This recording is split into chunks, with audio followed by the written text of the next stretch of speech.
So my mom died um, 2 years and 3 months ago, and she left me many things, by which I mean mainly memories, but also I'm living in her house, and of the things she left me, I think the ones I treasure the most, apart from the memories, are she made a bunch of sweaters that I've become known for wearing. Like this is one of them. Um, she would take a sweater and then she would needlepoint a design on. You can see there's the back. Needlepoint a design on it, and she also did other needlepoint work. And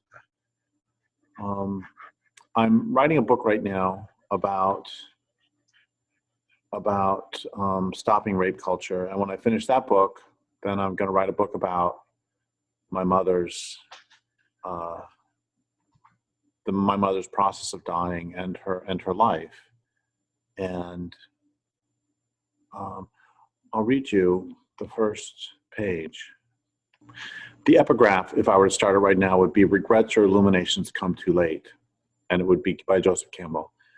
And the book itself would start, "In the hours after my mother lost consciousness for the final time, as part of her glide toward death from cancer, I thought of a dozen questions I wished I'd asked her, a dozen things I wished I'd said.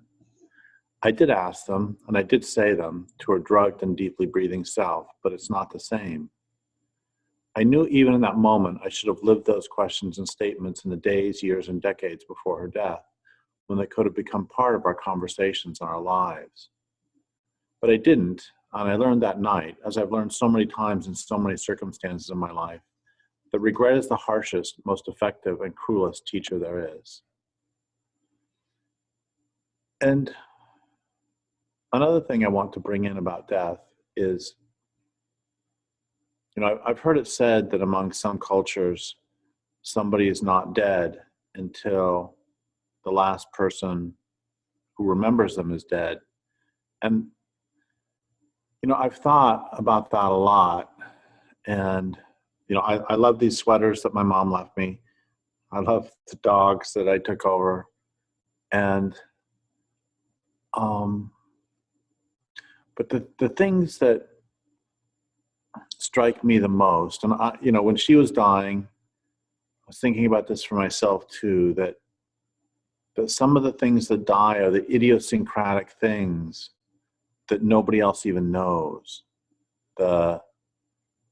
In my own case, and I don't know these for my mom, but in my own case, the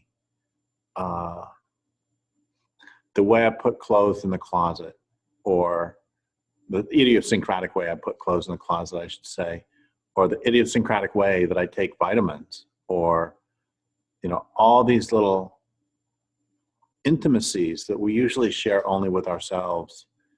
And, when I die, my books will remain as long as people still read, and as long as,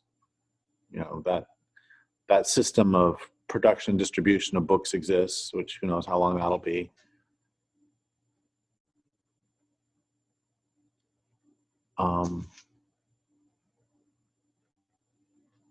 But the things that will die immediately will be those little idiosyncratic things that, what I'm trying to get at is that, so the other day, I had an itch in the middle of my back, and I leaned against a corner in the house and was scratching it like a bear. And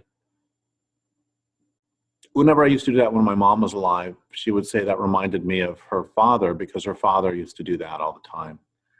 And then I started thinking about my grandfather died when I was maybe 4-ish. He died of cancer. And there are stories I've heard of how they brought him up from the morphine enough that he could say goodbye to me. And I have no recollection of that because I was 4. And So the other day, I was scratching my back against the wall, and then I thought about the story of my grandfather dying, and I thought I should ask my mom. And she's, of course, not there to ask anymore. And so is that one little piece of my grandfather that is now no longer there, since I no longer have a memory of whether he actually did or did not come out of his morphine-induced haze to say goodbye. Another thing I'm going to deal with in the book, and I'm going to not deal with because it's so huge, is a few years ago, I remember reading that they found the bones of King Richard II, whichever Richard it was, in a parking lot in the UK underneath it. And there's the classic Ozymandias thing that it doesn't matter if you were a king or a peasant, 500 years later, it's all bones anyway in a Tesco parking lot or something. And so I wonder, as I always do, what's the point? What do we do? I mean, is the argument to simply have as many orgasms as you can during this short life?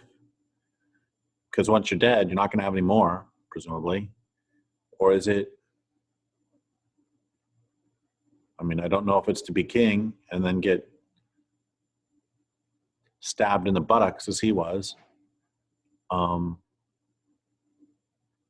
the only solution I've been able to come up with for what I think we should do is to make sure we leave the better world a better place. World, by which I mean the real physical world, a better place because we were born. I guess another thing that we should do, and this, I don't know how this helps the real world well, I do. I was going to say, I don't know how my mom doing these sweaters made the world a better place, but I think one of the things we can do, whether it's remembered or not, is to bring additional beauty into the world before we die. And with that, my mom succeeded.